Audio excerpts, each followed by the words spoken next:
Welcome to HDTV. You're now rocking with your boy.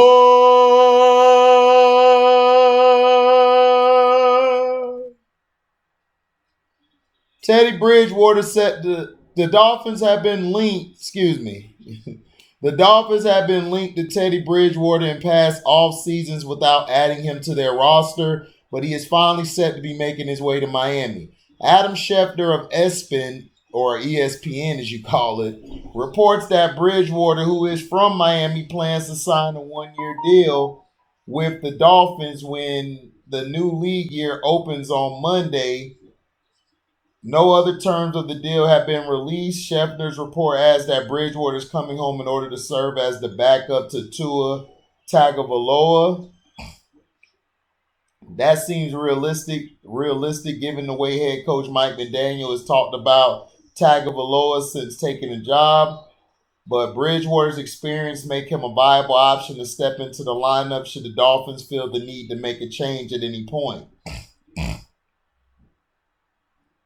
With Bridgewater making his way to Miami and Mitch Trubisky settling on the Steelers, Jameis Winston and Marcus Mariota are the top quarterback free agents without attachments to teams at this point.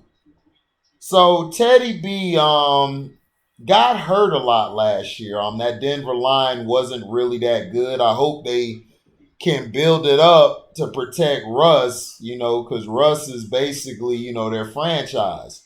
So you want to try to protect him. Now, some of the things here is that I don't believe the Dolphins are sold on Tua, but they brought Teddy in because they know if something happens to Tua, Teddy can step in and do what he does. Now, the Mitch Trubisky going to Pittsburgh, that's a head scratcher. If I was Pittsburgh, I would have gone after Jameis. But if they got Mitch Trubisky, what this means is they're most likely going to have a QB competition with Rudolph, what's the guy name?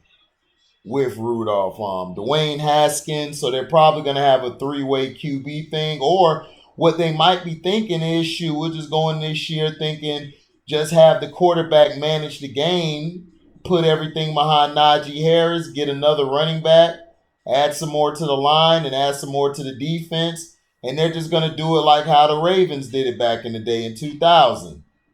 I'm not saying their defense is the Baltimore Ravens, but the ideology of it is that they could do the same thing. They could go down the same path or the same road. Now,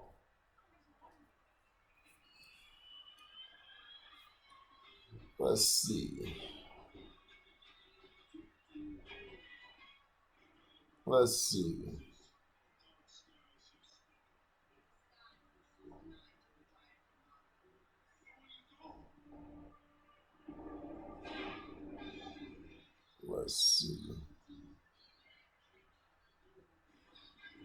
My bad, guys. Just taking a little bit now.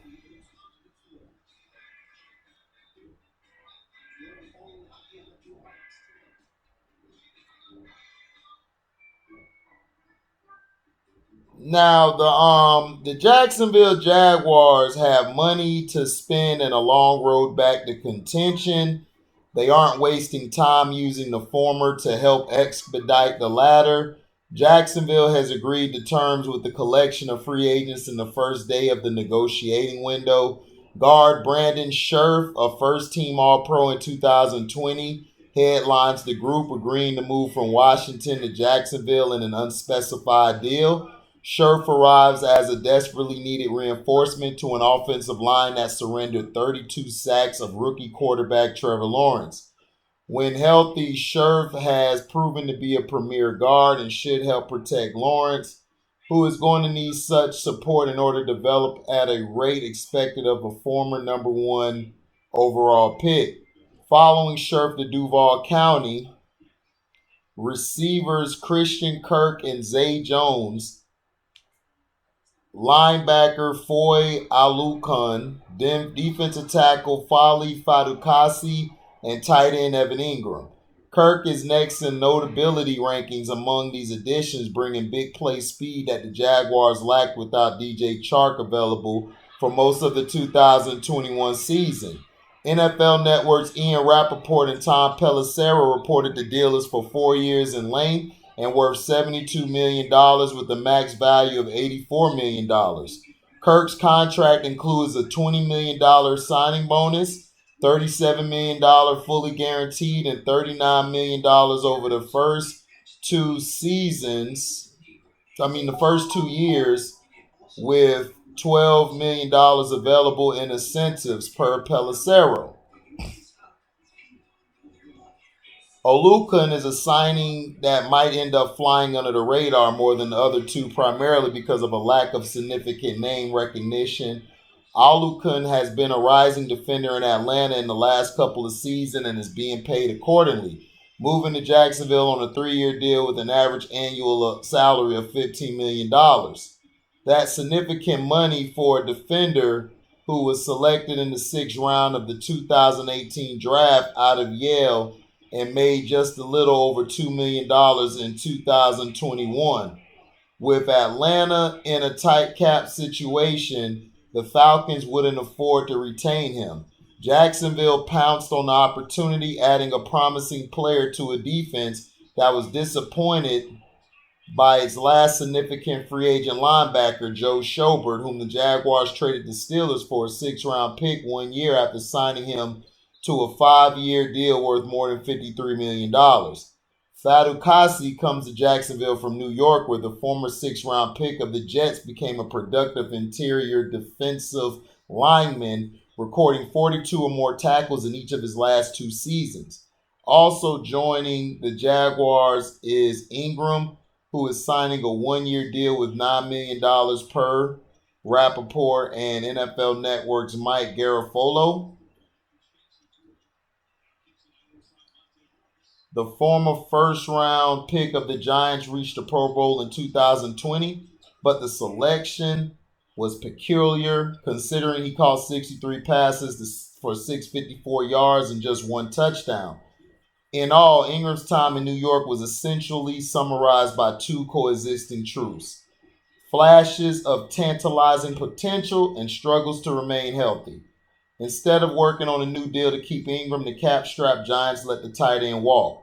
He found a fit in Jacksonville, where the Jaguars are opening their wallets in an attempt to rapidly improve their roster. After finishing with the NFL's worst record in 2021, Jones is a possession receiver who garnered a surprisingly large deal of 3 years for up to $30 million with $24 million guaranteed.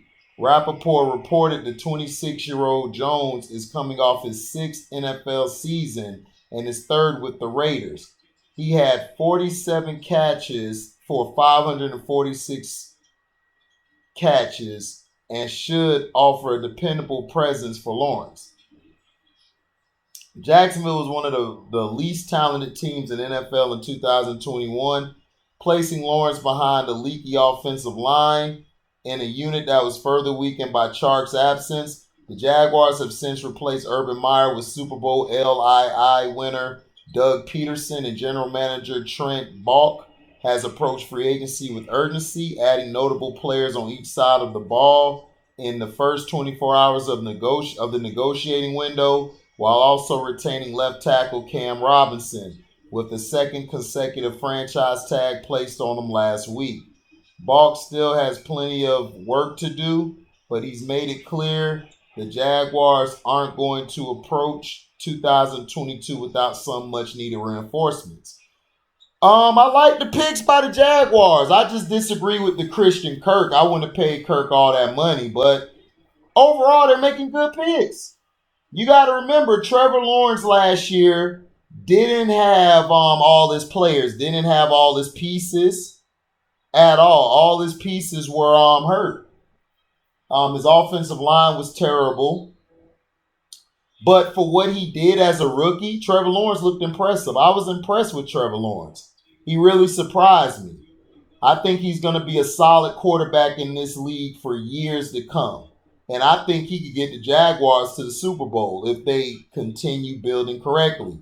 The offensive guard was a good pick. A lot of these guys aren't names. See, it's not about the names. It's about the player being solid and filling a need. See, y'all got to understand, this ain't basketball. Basketball, you know more names because you can see their face. This is football. It's about the team, and it's about the need. It's about what you're feeling. The Jaguars are on the right track. I like what the Jaguars are doing. I think they're going to be dangerous this year. I don't think they're going to make the playoffs, but they potentially can, depending on their draft and depending on who else they can get on the team. They might can, because look, in the AFC South, they have, to me, the best quarterback. The coach has got rid of bum ass Wentz. The Texans, Deshaun finna leave. And then who else? The Titans, Ryan Tannehill. So the Jaguars could absolutely win the AFC South next year. I'm serious. They could win it. They have the quarterback. They just have to fill the pieces up, get that defense back strong, which they got that D tackle from Atlanta. He's good. I watched him last year. Brought in that DN from the Jets. He's good as well. The Jets defense was one of the best last year in the league. They just didn't have a quarterback. But let me know what you guys think in the comment section. I think the Jaguars are going to be dangerous. I think they're going to be dangerous. Damn, Joker just traveled. But yeah, man, let me know in the comment section what you think about it. Thank you for listening. Make sure you like, comment, subscribe, and share this. Hit that notification bell to select all to receive upcoming notifications. And if y'all love what y'all hear, y'all can go to the description box. Hit link to the Cash App. You guys can donate whatever you guys feel like donating. And you also, when we do a preview, or a premiere, or we're doing a live, you guys can super chat now. So thank you guys for listening. We out. Deezy.